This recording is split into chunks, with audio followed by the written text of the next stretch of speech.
These days, Dan Tarasenko's chicken farm may look green and healthy. But 4 months ago, he almost lost everything in a massive bushfire. Damage-wise, we probably lost well over $1 million. 15 kilometres of fences, infrastructure, things like that on the farm. Not including lost income, which could easily be, upwards of $100,000 a month. Look how close it came. It's on the ridge. On New Year's Day, it was a disaster zone, with half the stock dead and most of the infrastructure destroyed.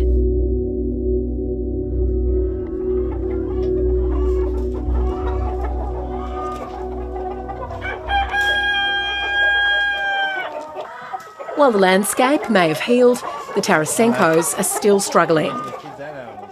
We were underinsured, like just about everyone.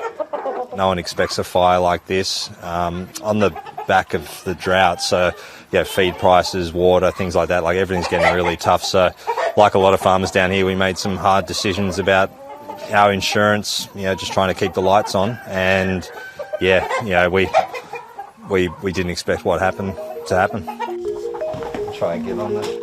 A small bushfire relief grant payment came through for the Tarasenkos relatively quickly, but applications for 2 different types of federal government loans have so far stalled.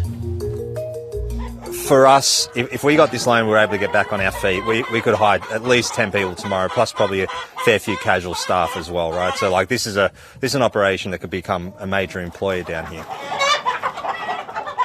The Tarasenkos applied for 2 different types of loans available to primary producers, one at the end of February and the other at the end of March. They're still waiting for the assessment process on those loans to even start. I spoke to 3 or 4 people Friday last week just to see how they're going. Haven't been able to find anyone who's actually gotten a loan approved. I spoke to one who got their $50,000 loan. They actually got their application in the second week of January. It took 4 months and it got approved. Their bigger loans, one of the bigger bushfire recovery loans, was knocked back, so they now have to go and appeal it. Ironically enough, coronavirus actually created opportunities for this business, with a rise in the number of consumers wanting high-quality produce home delivered. But without funds, this business has been unable to capitalise on that short-term market bubble. What's important now is results, not blame, and that's why we put on additional staff in the Bushfire Recovery Agency to support estates. And it's important, if they need more help, they only need to ask. Nationally, less than half of the concessional loans that have been applied for have been processed and approved. Primary producers and small businesses have asked for almost $73 million through this loan scheme. Just over $17 million has been handed out. No one is maliciously trying to delay anything here. This is a huge recovery program and we need to work with the states. I'm not going to blame them for anyone that's been left behind inadvertently, but we need to catch them quickly. Next door to the Tarasenkos, Andrew Fenton is still waiting for the clean-up to start at his farm. He was badly burned when the fire swept through the property. Burnt my shirt off me. I was lucky enough to stick my head underneath my arm just to protect my face, luckily enough. I didn't breathe in. That was an extra lucky thing.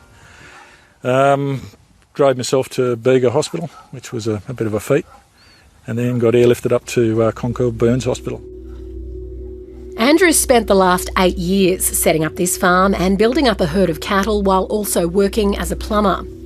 He says this other income means he's been denied access to any bushfire recovery grants.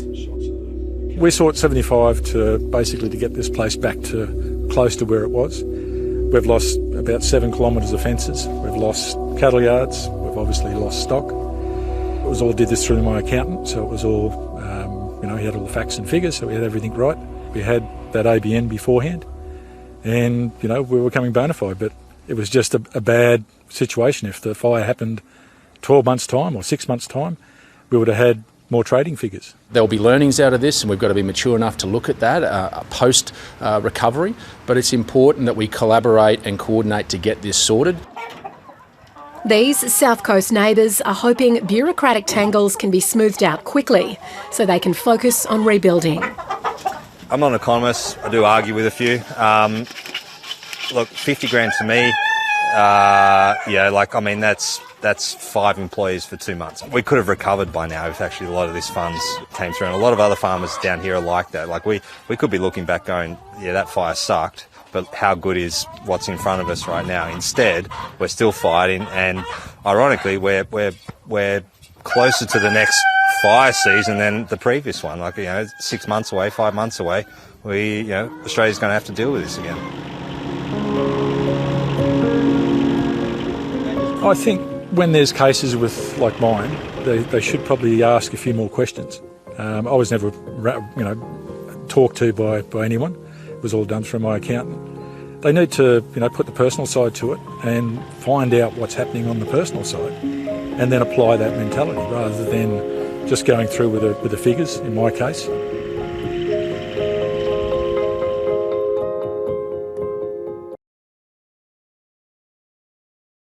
Hi, I'm Lee Sales. Thanks for watching this story. If you'd like to watch more of 730's stories, they are on the left of your screen. And tap on the button below to subscribe and get the latest from ABC News.